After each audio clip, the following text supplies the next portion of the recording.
Hey guys, it is Eric, and welcome to another episode of Gay Dad in the Closet. I feel so privileged this week because he's letting me do it twice. If you don't know, Adam is my husband, and if this is your first time joining us with Gay Dad in the Closet, welcome.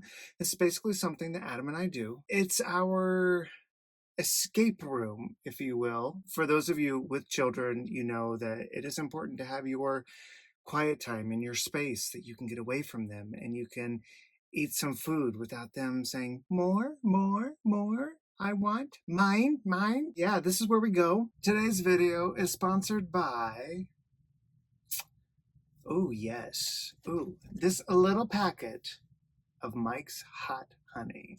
Because let's face it, who doesn't want hot honey? It is infused with chilies, so don't go out and get Sam's hot honey or Joe's, because the only one that really matters is Mike's hot honey. Today's episode is all about your children's speech. Yes, we are bringing the subject up because it has definitely brought up a lot of emotions with us since having kids.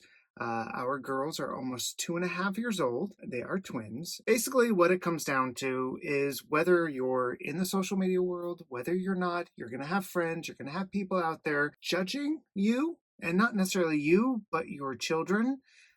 They will look at your children and they will say, oh, wow, your children, they aren't speaking very well.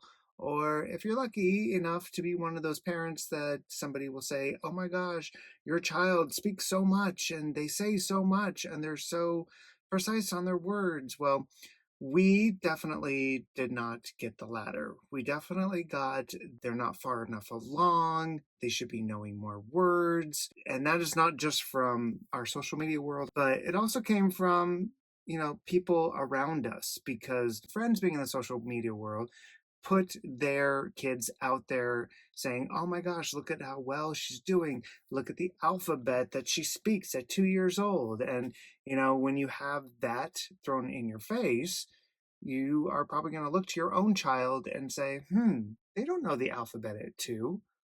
What is wrong with the situation? Is it something we're doing? Is there something wrong with them when it comes to developmental stages? We have been through all that. They are now 2.5. And let me tell you, we could not have been more wrong. So up until now, every doctor's appointment that we have been to, we have asked the doctor, are they far enough along? And she would say, how many words do they know? And at like 6 months, we would say, I'm just throwing numbers out there, oh, they know 4 words. And she's like, that is great. Most of the people I see don't know 4 words at 6 months. And yet, when we are in our social media world, people would say, oh, they should be speaking in full sentences. I mean, this is a little, exaggeration. Every time we went to the doctor, we'd be like, oh my gosh, they only know 12 words at 1. Is that enough? And she's like, yes, definitely. Our doctor was always telling us they're on the right path. Don't worry. There are multiple things that you have to consider. A, they're twins, so they are going to be a couple weeks, months behind other children. 2, every child is different. Every family is different. So you have to take that in consideration as well. And so we would be like, oh, yeah. And then we get home and we read some more comments and they'd be like, oh, yeah, your children are behind. And we're like, was our doctor lying to us? And no, she was not lying to us. So at this point, they are 2.5 and we can't get them to shut up. And we don't want them to. Trust us. They are so stinking cute. The things that they're saying, the things that they're repeating, it is so adorable to hear their little voices and the words that they're saying. It is just like, it melts your heart. And looking back, it just is like, we're ridiculous to think that. Your child is your own child. Don't compare them to other children. Just let them be and let them go on the path that they are supposed to. I'm getting pretty comfortable here, by the way. I'm like sitting down in the closet now. I have this bench that I brought in. I'm like leaning up against the back area here. This is nice. I get used to this. Parents, get yourself a closet. Get yourself a closet. What age should you be worried? Like, that is the question, because that's kind of what we were thinking prior to around this age, 2.5.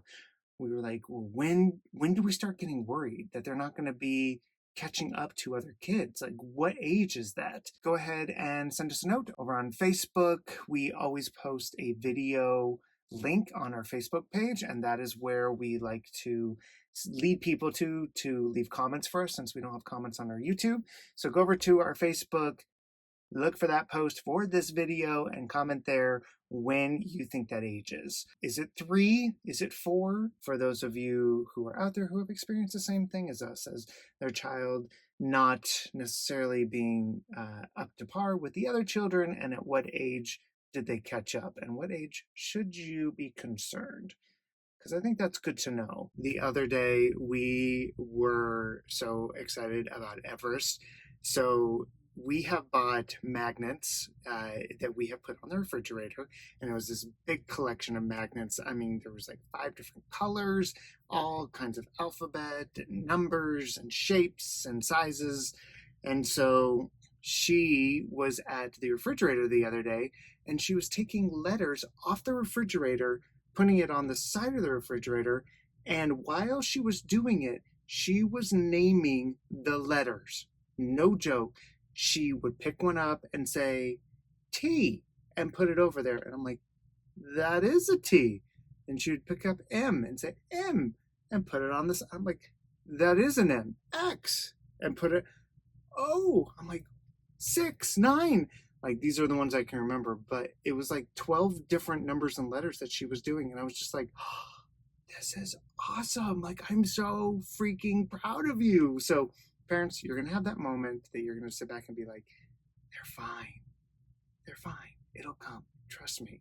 And just ignore everyone else. Thank you for watching today's video. Remember to always subscribe. Please give us that thumbs up. We love doing these weekly series of Gay Dad in the Closet. If you have a certain topic that you would like us to discuss, please always reach out. info@McHusbands.com is our email, or you can direct message us on any social media platform out there. We are on them all. TikTok, Facebook, Twitter, Instagram, all those, or just email us, whatever you choose. Remember that we love you all. We hope you're doing well and are safe, and we will see you soon. 3.